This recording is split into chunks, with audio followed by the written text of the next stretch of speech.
मंथन से निकले रत्नों से निकले हैं जीवन के संदेश।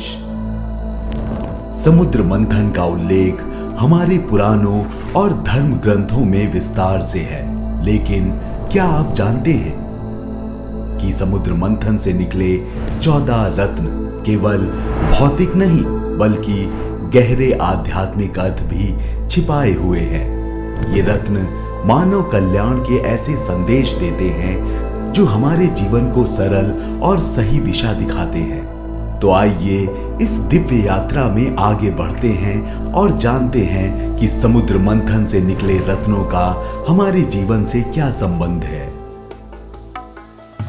मंथन में सबसे पहले निकला कालकूट विष। इस विष की एक बूंद समस्त सृष्टि को नष्ट करने वाली थी। भगवान शिव ने इसे पीकर त्याग और मानव कल्याण का सर्वोच्च आदर्श प्रस्तुत किया। इसके बाद निकली कामधेनु गाय। यह गाय मन की निर्मलता का प्रतीक है। यह निर्मल हो तो मनुष्य अपने लक्ष्य की ओर सही दिशा में बढ़ता है। तीसरे रत्न के रूप में निकला उच्चैश्वा घोड़ा, जो तेज दिमाग का प्रतीक है, लेकिन यह सिखाता है कि दिमाग की गति पर नियंत्रण करना कितना जरूरी है। चौथे रत्न के रूप में ऐरावत हाथी निकला। इसे इंद्र ने अपनाया। यह बुद्धि, वासना, क्रोध और मोह जैसे विकारों पर नियंत्रण का प्रतीक है। पांचवें रत्न के रूप में कौस्तुभ मणि निकली। भगवान विष्णु ने इसे अपने हृदय में स्थान दिया।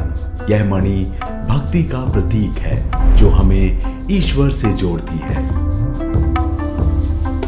छठवें रत्न के रूप में निकला कल्प वृक्ष। यह हमारी इच्छाओं का प्रतीक है। सातवें रत्न के रूप में रंभा अप्सरा निकली, जो मनुष्य के भीतर छिपी वासनाओं को दर्शाती है। ये वासनाएं धर्म के मार्ग पर मन को विचलित करती हैं। आठवें रत्न के रूप में महालक्ष्मी प्रकट हुई। उन्होंने विष्णु का वरण किया, लेकिन यह सिखाती हैं कि धन और वैभव अक्सर मोह और माया का कारण बनते हैं।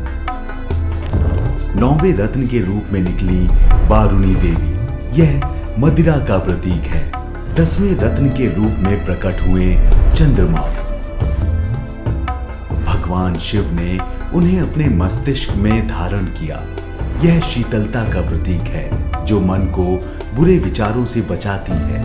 11वें रत्न के रूप में निकला पारिजात वृक्ष, जो लक्ष्य के निकट होने पर मिलने वाली शांति का प्रतीक है। इसके पुष्प देवताओं को प्रिय हैं। 12वें रत्न के रूप में निकला पांचजन्य शंख। भगवान विष्णु ने इसे अपनाया। यह विजय और शुभता का द्योतक है। 13वें रत्न के रूप में प्रकट हुए भगवान धन्वंतरी। अपने हाथ में अमृत कलश लिए। ये आयुर्वेद के जनक हैं और स्वस्थ निरोगी जीवन का प्रतीक है। आखिरी 14वें रत्न के रूप में निकला अमृत कलश। यह आत्म संयम और मोक्ष का प्रतीक है। यह सिखाता है कि इंद्रियों और मन पर नियंत्रण रखकर मोक्ष की प्राप्ति संभव है। देखा आपने, समुद्र मंथन से निकले इन 14 रत्नों में हमारे जीवन के गहरे रहस्य छिपे हुए हैं। यह हमें सिखाते हैं कि विष के बाद ही अमृत मिलता है। इन रत्नों से जुड़े संदेश हमें जीवन का सरल और सही मार्ग दिखाते हैं। यही मार्ग हमें ईश्वर तक ले जाता है, यानी मोक्ष प्राप्ति का साधन बनता है। अगर यह कथा आपके मन को छू गई तो हमारे YouTube चैनल सनातन सूत्र को सब्सक्राइब करें